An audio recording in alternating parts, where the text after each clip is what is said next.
आपसे कपड़े के अलावा एक बात और करना चाहता हूँ। आप जब कोई मृत्यु हो जाती है तो उनके हड्डे अस्थियाँ लेकर के आप गंगा पर जाते हैं ना। बहन जी का गए हो, कभी नहीं गए? चले गए, कोई बात नहीं। अब डाला है तो कोई बात नहीं, लेकिन मेरी बात सुन लो। आप गंगा पर गए होंगे, हमारे जैसे लोग बैठे होंगे, उन्होंने बुलाया होगा आपको, पूजा पाठ कराया होगा। कितने रुपए लिए? ले लिए। खैर, अब मैं अपनी बात रख रहा हूँ। गंगा पर आप गए, 1100 तो दे आए हमारे जैसे को। गाड़ी ले गए, 4000, 6000, 10,000 उसमें खर्च कर दिए ना। क्या मिला? अंधी परंपरा के नाम पर हम आज भी इसको ढोते चले आ रहे हैं। लेकिन अब मेरा तर्क है, आप लोग जरा गौर से सुनना। गंगा में राख डाल करके आप ये मानते हो, हमारे दिमाग में ये कचरा भर दिया गया कि जब तक आप गंगा में राख नहीं डालोगे तब तक तुम्हारी माँ बहन, बेटी, भाई, चाचा, ताऊ का उद्धार नहीं होगा। ये दिमाग में गोबर भरा गया। लेकिन आपसे मैं एक बात पूछ रहा हूँ, उस गंगा में पैदा होने वाला सर्प, मछली, मेढक, मगरमच्छ, कछुआ, 1000 तरह के जीव उसी गंगा के पानी में पैदा होते हैं, 20 साल उसी गंगा के पानी में रहते हैं और 20 साल बाद उसी गंगा के पानी में मर जाते हैं। बहनों सही बताना, जिस दिन वो मरते हैं उस दिन स्वर्ग तक विमान नहीं आए वो चाहिए, उन अकेले नहीं आए वो चाहिए, आना चाहिए। क्यों भाई? तो गंगा ही में जिए, गंगा में मरे हो, गंगा ही में सब कुछ भाओ। और जब उन अकेले विमान नहीं आओ तो तुम राख डाल के जो जानते हो स्वर्ग तक विमान चलो आइए हैं। कैसा हमें बेवकूफ़ बनाया। हिमालय से बंगाल की खाड़ी तक 1400 मील की धार है गंगा पे। कितने जाटव बैठे हैं, कितने यादव, कितने काची, लोधी, गडरिया, गुजर, ठाकुर, कितने बैठे गंगा पर? एक भी नहीं, केवल हम बैठे हैं। आप जाओगे, राख हम गंगा में डलवा देंगे, अपने पास बुलाएंगे, संकल्प के नाम पे आपसे कहेंगे 2151 रुपया रख लो। आप फटाक से 1000, 1100, 2000 रख लोगे, हम तुम्हारे तिलक लगा देंगे, हम लोग स्वागत दिए, हम जानते रहे, तुम मानते रहे होगो तुम्हारी अम्मा को उद्धार। अब ये 1100 रुपया जेब में डाले, संजाल तुम्हारे जैसे 4 चले हैं, 4000, 5000 लेके घर जाएंगे। हमारे बच्चे कॉन्वेंट स्कूल में अच्छी शिक्षा विदेश में प्राप्त करेंगे और तुम्हारे प्राइमरी स्कूल में कटोरिया बजाइए, खिचड़ी कब मिली है, खिचड़ी कब मिली है। क्या है ये? गंगा में राख न डालने से कहीं उद्धार न होता तो मैं अपनी बात करता हूँ, शायद प्रमोद को पता है। मेरी पत्नी का निधन हुआ आज से लगभग 14 साल पहले और बहनों में उनकी राख आज तक गंगा पर नहीं ले गया। बेबिन की आत्मा, जीवात्मा कोई झंझट कहूँ हो तो मेरे गाना आती, बाबूजी मरे जाते घिट्टत घिट्टत हमें ले चलो गंगा पे, नहीं आती। आए वो चाहिए तो, और बे आई नहीं, हम ले नहीं गए। अब चलिए पत्नी की बात छोड़ दो, 9 साल 10 साल पहले माँ खत्म हो गई, मैं उनकी भी राख नहीं ले गया। 1 महीना बाद चाची खत्म हो गई, उनकी भी राख नहीं ले गया। अरे अम्मा ही चली आती, लगुआ तेरे ढंगा गाड़ी घोड़ा सब है, बहू को नहीं ले गए तो हमें ही ले चल, बेना यहाँ हम उन्हें नहीं ले गए। अब तो ईमानदारी गांव के गांव हैं, ये कल्याणपुर एरबा है, क्या है इधर शेखुपुर वगैरह, ये सारे गांव आप छान लेना, इनमें एक भी अपने बिरादरी का आदमी डेड बॉडी पर राख लेके नहीं जाता है। मैं आपको एक घटना बता रहा हूँ, ये कुइया भाला सैया है सेंपई के बगल में, एक साक्यों का लड़का था, पिछली साल वो खत्म हो गया। उनके परिवार के एक छोटा सा हाथी लेकर के यहाँ पर गए फरुखाबाद, और उधर से वो गाड़ी डिस्टर्ब हो गई, पहले पेड़ से टकरानी, लट्ठे से टकरानी और पलट गई जाके।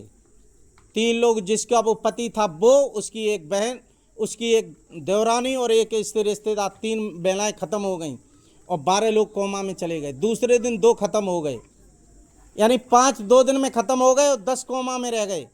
क्या मिला? राख सिराने से। और राख न सिराने से कुछ होता तो मेरे पास ये सबूत हैं, मैंने गांव के गांव बदल दिए। आपको भी आज के बाद किसी भी डेड बॉडी के राख लेकर के गंगा पर नहीं जाना है। अब कुछ लोग तर्क करेंगे, क्या करेंगे? मैं आपको बता रहा हूँ, पकड़ना प्रमोद आके।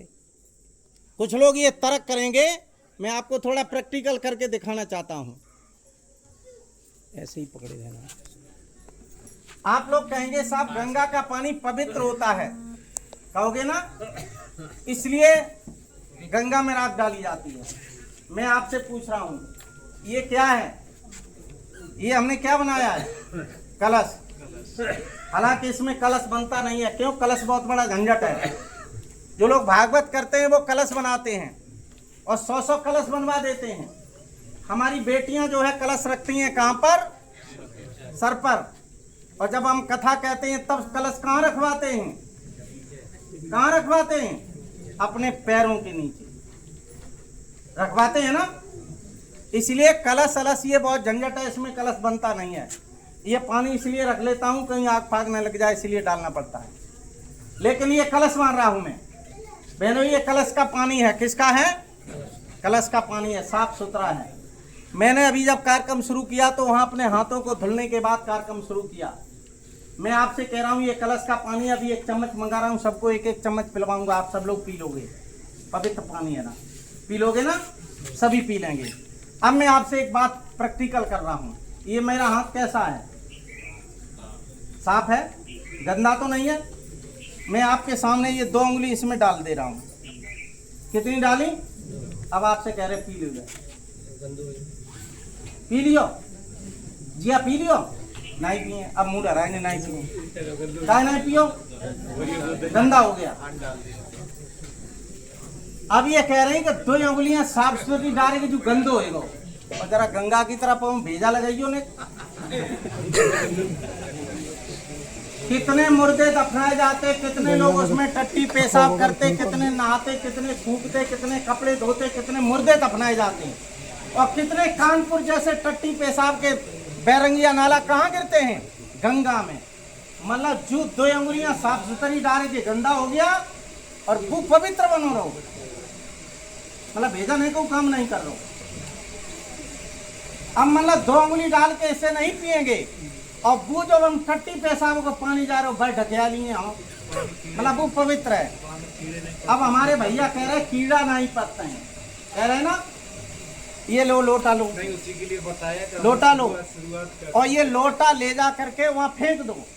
ये टट्टी पेशाब का आपका ये नाली जा रही है, कहीं पानी इकट्ठा हो रहा होगा, तलैया टाइप होगी, दोपहरी में पानी छाला जाता है उसमें। ये लोटे का पानी फेंक दो और वो तलैया में से वो टट्टी पेशाब वाला पानी भर लाओ जाके। क्या वो पानी पीने लायक होगा? साफ सुथरा है तो होगा बहनों? नहीं होगा ना। मैं उस टट्टी पेशाब के जो पानी भर के आप तलैया से लाए हैं घर से गंधक मंगवाऊंगा और 1 ग्राम गंधक इसमें डाल दूंगा और कह दूंगा इसको रख दो अलमारी में, 100 साल रखा रहने देना, इसमें कीड़े नहीं पड़ेंगे। अब जब 50 साल में इस पानी में कीड़े नहीं पड़ेंगे तब पीवे लायक हो जाएगा?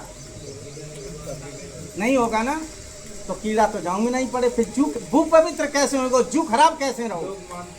अरे अब ये कह रहे लोग मानते हैं, मतलब हमारे पढ़े लिखे का कोई फायदा नहीं, भूत बना रखा। हमारे पढ़े लिखे का कोई फायदा नहीं। दिमाग में उतना ही कचरा हम भरे बैठे हैं, इसको हम निकालने की कोशिश नहीं कर रहे। मेरा आप सबसे निवेदन है, आज के बाद आपको संकल्प लेना है। 2 संकल्प लेने हैं। एक तो हम डेड बॉडी में जाएंगे तो कपड़ा लेके नहीं जाएंगे और दूसरे मृतक की अस्थियां लेकर हम गंगा पर सिराने नहीं जाएंगे। ठीक रहेगा? सभी लोग एक बार हाथ उठाएं, सभी भाई बहन उठाएंगे।